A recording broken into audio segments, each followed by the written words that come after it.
The year was 1492. King Ferdinand and Queen Isabel had decided to support a voyage overseas for a new route to India in search of spices. Led by the Italian explorer Christopher Columbus, the Niña de Pinta and the Santa Maria set sail from Palos de la Frontera, Spain. They were looking for a faster route to Asia in order to gain access to the world of riches described by Marco Polo. Columbus arrived to the Caribbean and explored the region in 4 voyages. In his second voyage, he arrived to Puerto Rico. What would result of this expedition in 1493 is an encounter between 2 cultures that became a turning point in the lives of the Taínos of Puerto Rico. The Taínos lived a simple lifestyle that would eventually change with the Spanish arrival. Taíno, meaning good men, was the name given to this group of Arawak descendants that settled in the Greater Antilles, originating from Venezuela. The island provided them with plenty of resources. From the palm trees, they would make their tools, canoes, and bohío dwellings.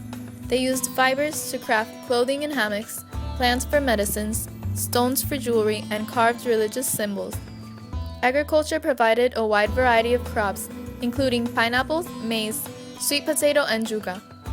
Women practiced agriculture, while men fished along rivers and off the coasts. Taínos had a polytheistic life, worshipping Jokau, the supreme creator, and lesser divinities called Semi. Women and men had definitive roles in society, yet they had equal rights. The head chief of a tribe was called the cacique. Below them were the Taínos, which were warriors and shaman. After them came the Naborias, or common natives. They lived close to the river in small villages called yucayeques, where they lived in round-shaped bohíos. They had ceremonial centers called bateis, where they practiced batu ball games and religious ceremonies. In these bateis, petroglyphs engraved in stone were found, revealing the complexity of this culture. However, the colonization of Puerto Rico was a major turning point in their lifestyle. Columbus first arrived in the West Indies, he was amazed to encounter the Taínos. He described them in his journal as of short stature, with long, lustrous black hair, tan skin, and healthy, robust bodies. He called them Indians, believing them to be natives of India. These were the first people to feel the devastating effects of this New World encounter. In 1508, the Spanish would eventually set up the second colony of the Americas, which they named San Juan Bautista, known today as Puerto Rico. Seeing the Spaniards, the natives fell in awe, believing they were gods from the sky, and granted them with many gifts. So at first, the relationship between the two was fairly good. Spanish conquistadors, on the other hand, saw the natives as primitive. In their view, Taínos' humble nature made them natural servants, as written to the Queen by Columbus. Eventually, the thirst for gold and their duty to evangelize damaged the relationship between the two. The relations deteriorated as new settlers began to arrive and implemented the encomienda system. The royal decree of 1503 ordered Indians to convert to Christianity, work in the mines and fields. According to the decree, every cacique had to acquire a number of Indians that they shall appoint to work and pay a salary.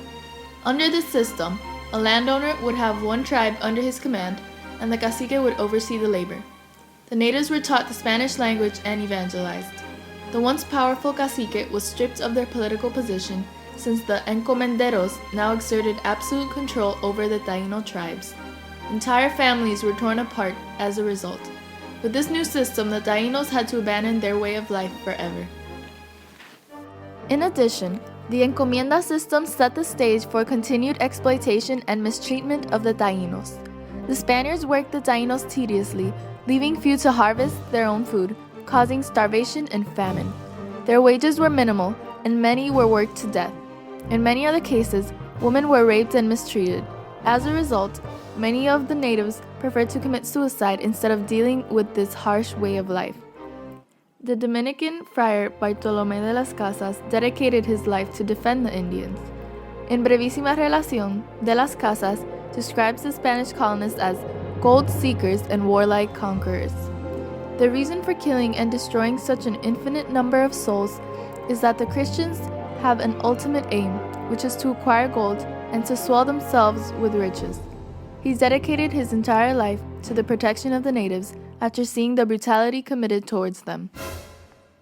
This genocide and abuse of the Taíno marked a turning point in their way of life by sparking an attempted revolt against the Spaniards.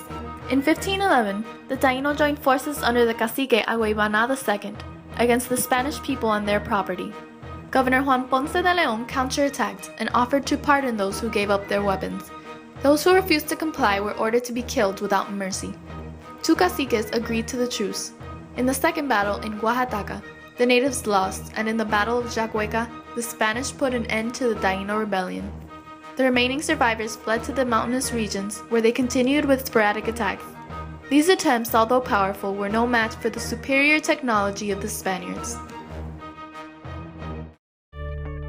If not by exploitation, they would die of disease. The Taínos were vulnerable to Old World diseases since they did not have immunity to them. Throughout the island, illnesses spread rapidly, such as smallpox, chickenpox, and measles, killing thousands of native population. As populations dwindled by 30 years after the encounter, more than a third of all Taínos had perished. According to historian Francisco Moscoso, the natives at the time of Columbus's arrival amounted to about 110,000. Other historians now estimate many more. Realmente, por lo que yo he podido estudiar, un impacto grande en los nativos. Se estima que cuando llegaron los españoles a América habían sobre 200,000 nativos en Puerto Rico y en 30 o 40 años solamente quedaba el 3 al 5%.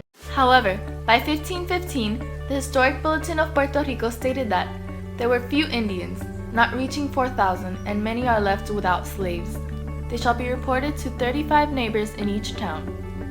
Those who survived found a way to live with the Spanish. As more settlers arrived to the Spanish colony, they intermixed with the female natives. The Spanish, for the most part, did not bring their families. They came in search of gold and adventure. They began to intermix with Taíno women, which was very typical throughout the Spanish colonies. A recent island-wide DNA study by Dr. Juan Martinez Cruzado revealed that the Taíno ancestry is much more present among modern-day Puerto Ricans than previously believed. It was assumed that the Taíno were extinct, whereas now some historians understand that this might be false. Dr. Martinez Cruzado stated that there was assimilation, but the people were not extinguished, since 61% of Puerto Ricans carried Taíno genes, according to his study. Another study by the University of Puerto Rico in 1999 revealed similar results. From a number of 56 volunteers with Indo-American traits, 70% carried Indo-American genes. A second study by the University of Puerto Rico selected randomly 38 students, and 53% of the sample carried Indo-American DNA. These studies suggest, contrary to the extinction theory, that assimilation was greater than believed. This was one of the greatest long-term impacts of the initial turning point of colonization, the intermixing of different peoples that would lead to the emergence of an entire new culture.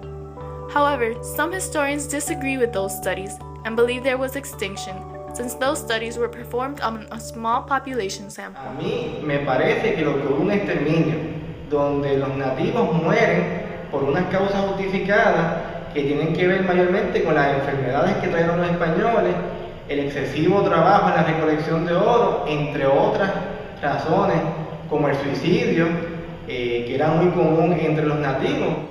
Regardless of the different theories about the Taínos' eventual fate, it is certain that the impact of colonization affected the Taínos negatively.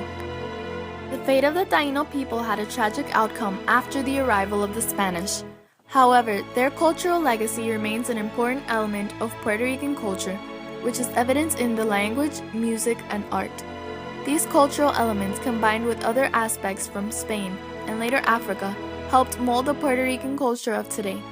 Nevertheless, a series of unfortunate events led to the demise of the original Taíno society, providing a glimpse of the tragic outcome of the Spanish colonization of Puerto Rico, a story that would be repeated throughout the European colonies of the New World, changing the face of the Western Hemisphere forever.